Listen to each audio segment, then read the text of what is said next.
ขึ้นมาเป็นพ่อห้างน้องก็ยังสนใจสาวยุคใหม่น้ำใจงดงามอายต้องน้องก็คนธรรมดาอายนี่นาเป็นพ่อห้างต่อยทำเลี้ยงลูกสองคนต้องลำบากสองคนยานงามคำเป็นทุกข์ละกรรมน้ำใจน้องว่าตัวน้องก็งามคือเมียเก่าของอายแม่นบ่งอของอายแม่นบ่นวลละอ๋ออย่าเว้าพี่นางน้องอย่าปากหวานสงสารพ่อห้างน้อยแน่เถิดนะ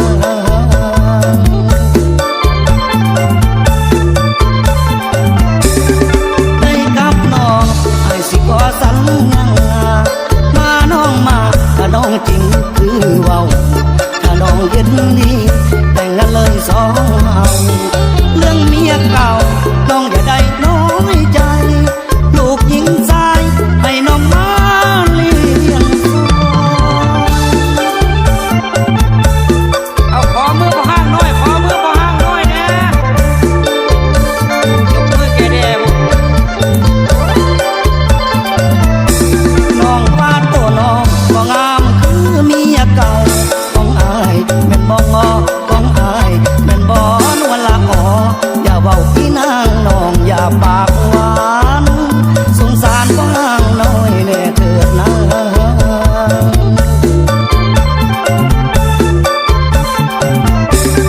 ได้กับน้องอายสิขอสัญญามาน้องมาถ้าน้องจริงคือเว้าถ้าน้องเห็นดีแต่งงานเลยสองเฮาเรื่องเมียเก่าน้องอย่าได้น้อยใจลูกหญิงชายให้น้องมาเลี้ยง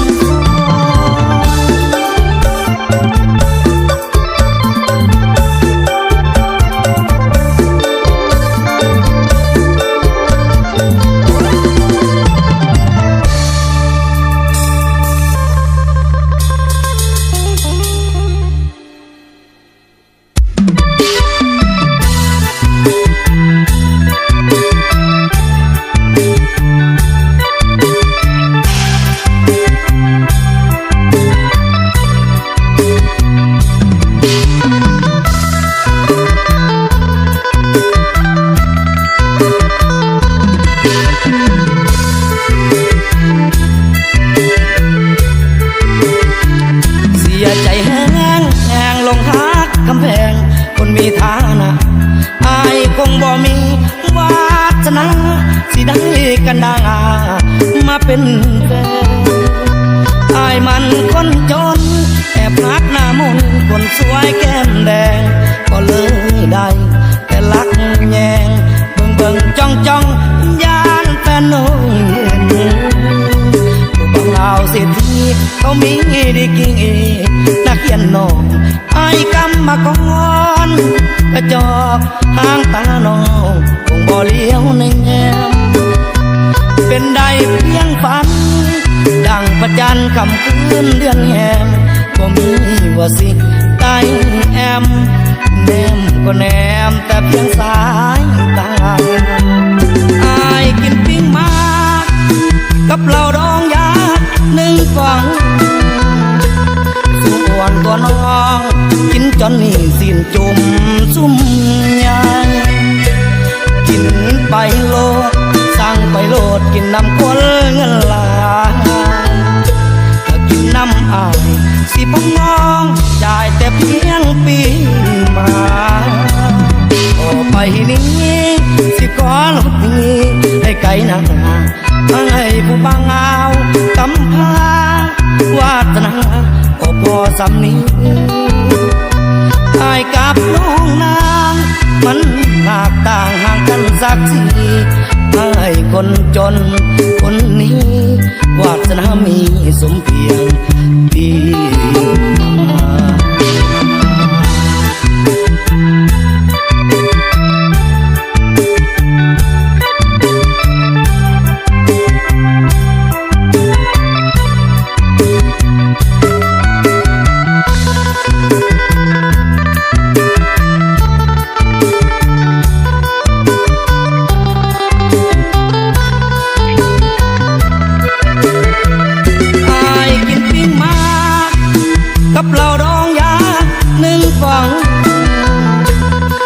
วนตัวน้อง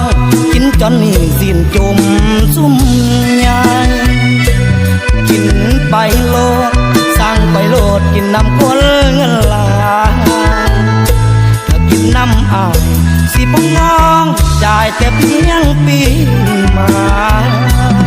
ออกไปนี้สิขอลดนี้ให้ไกลหนาให้ผู้บางเอากำพาวาสนาโอ้พอสำนี้อายกับน้องนางมันหากต่างห่างกันสักทีให้คนจนคนนี้วาสนามีสมเพียงที่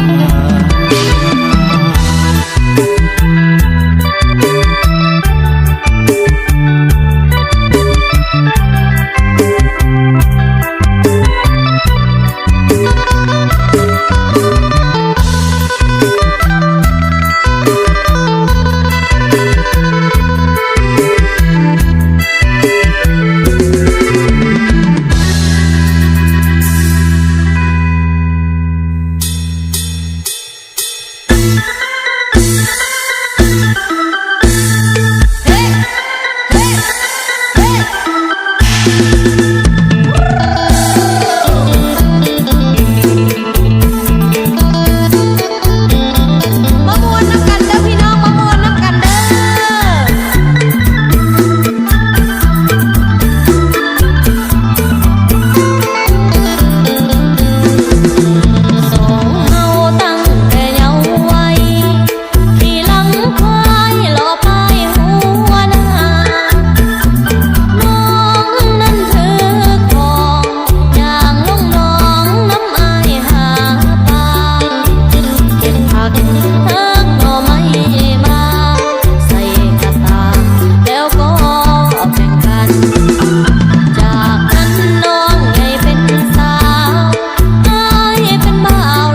ไม่ทำให้ใจ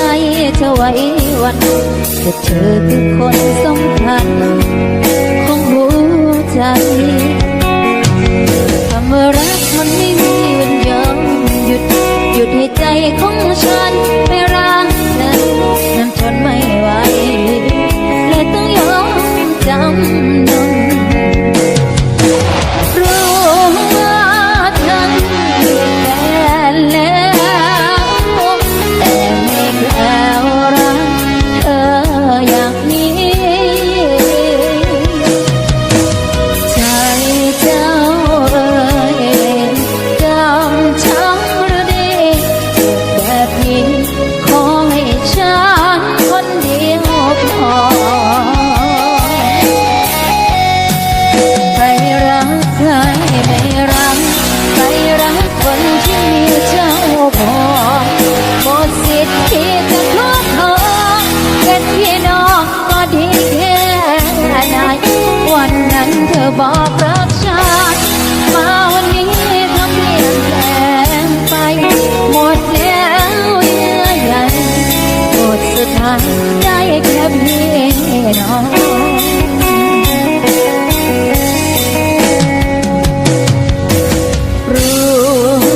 ว่าเธอก็ยังรักเขาปากหวานแต่ใจแสนเศร้าทรมานอะไรอย่างนี้ไม่นึกไม่คิดไม่ฝันว่าเธอนั้นต้องทำแบบนี้วางใจไว้ที่คนนี้จบเพลงนี้ขอลาจาก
คนที่มีเจ้าของหมดสิทธิ์ที่จะครอบครองเป็นพี่น้องก็ดีแค่ไหนวันนั้นเธอบอกรักฉันมาวันนี้เธอเปลี่ยนแปลงไปหมดแล้วเยื่อใยหมดสุดท้ายได้แค่พี่น้องไปรักใครไม่รักไปรักคนที่มีเจ้าของหมดสิทธิ์ที่จะครอบครองเป็นพี่น้องก็ดีแค่ไหนวันนั้นเธอบอกรักฉันมาวันนี้ยังจำมันได้หมดแล้วเยื่อใยหมดสุดท้ายได้แค่พี่น้องหมดแล้วเยื่อใยหมดสุดท้าย